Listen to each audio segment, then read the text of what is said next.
Hi, I'm Katrina with Homegrown Florida, and today I am going to blow the lid off the best kept secret in gardening. And it's probably not what you think.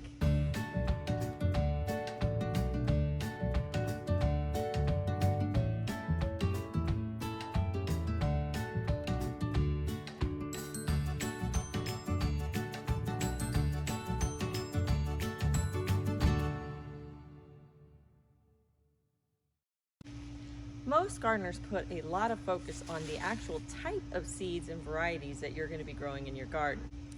And while it's important, it means nothing without the big secret. Other gardeners are going to tell you to get the biggest yield, it's all about the fertilizer and soil amendments. So things like kelp meal or eggshells or Epsom salt, maybe they will make a bigger yield, but they're not going to make as big a yield as you can get without the basics. And then you have another group of gardeners that are focused on watering schedules and how to tell if you're watering enough or too much, or even where your water comes from. But once again, none of this matters without one key detail. Have you guessed it yet? Well, let's just jump right into it.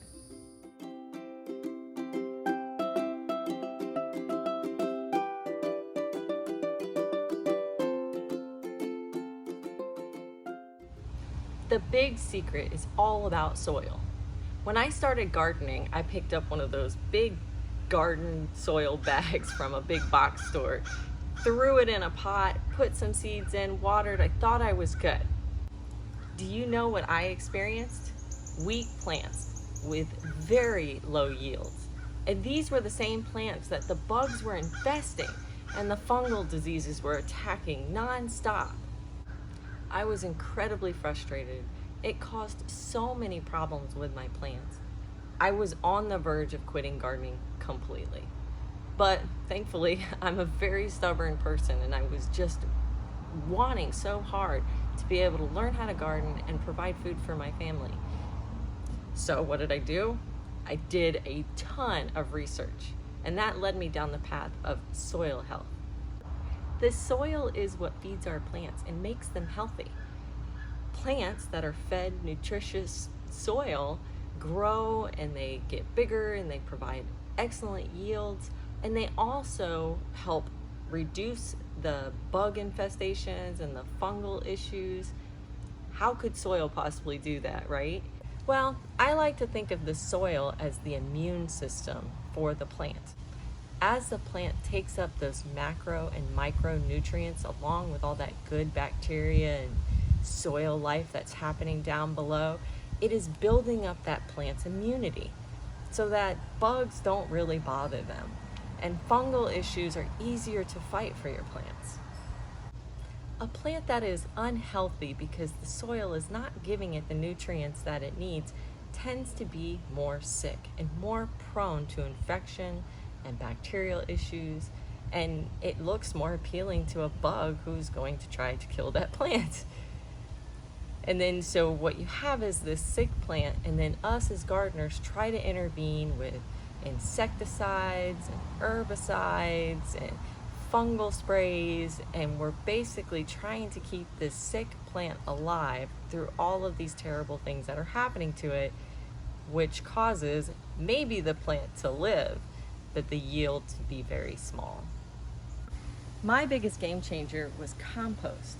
I have these two tumblers behind me that I use to make my own compost with unwanted trash like dried leaves, paper products, cardboard products, coffee grounds, veggie scraps, grass clippings. And if you have like farm animals, herbivore type animals, then you can also use manure in your compost.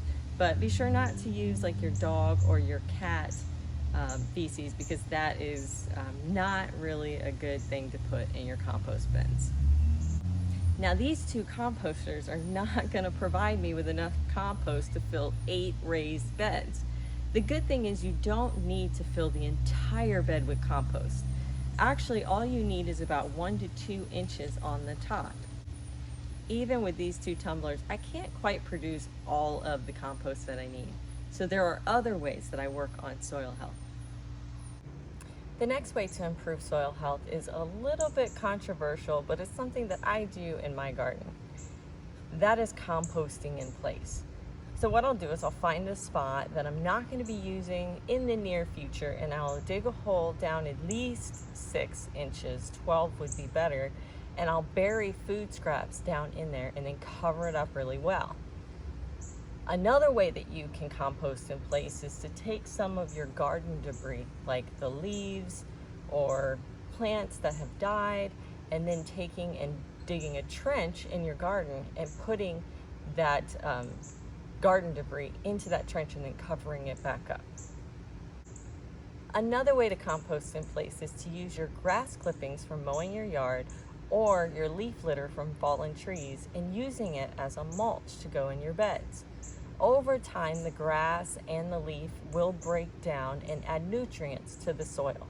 But be sure that you break down your leaves, and there's a really easy way to do it.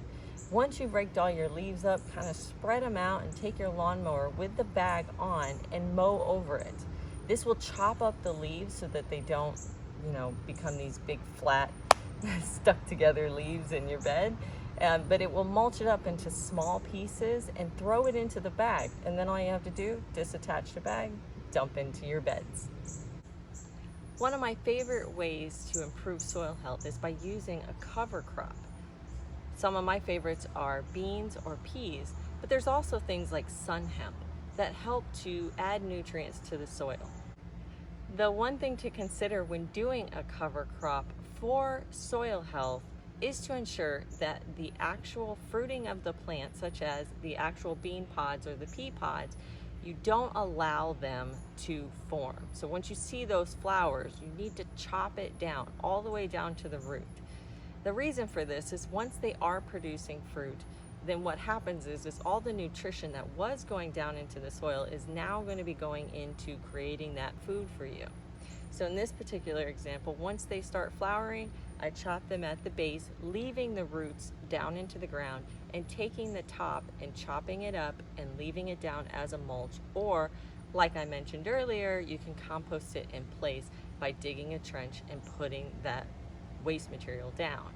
A way to do this is to use a variety that is a late season crop, meaning that the plant is going to get really big before it produces any flowers.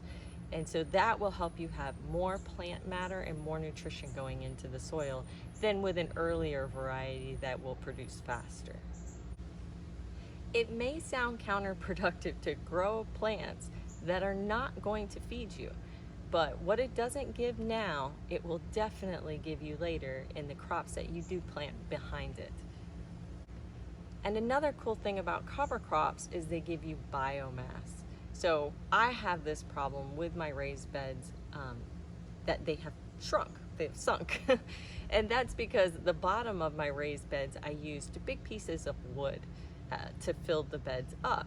And so over time, over the years, they have continued to sink and sink and sink. So biomass is basically the plant debris that's left over once the plant has died, or like with a cover crop, if you cut them down, all the top part of the plant is left.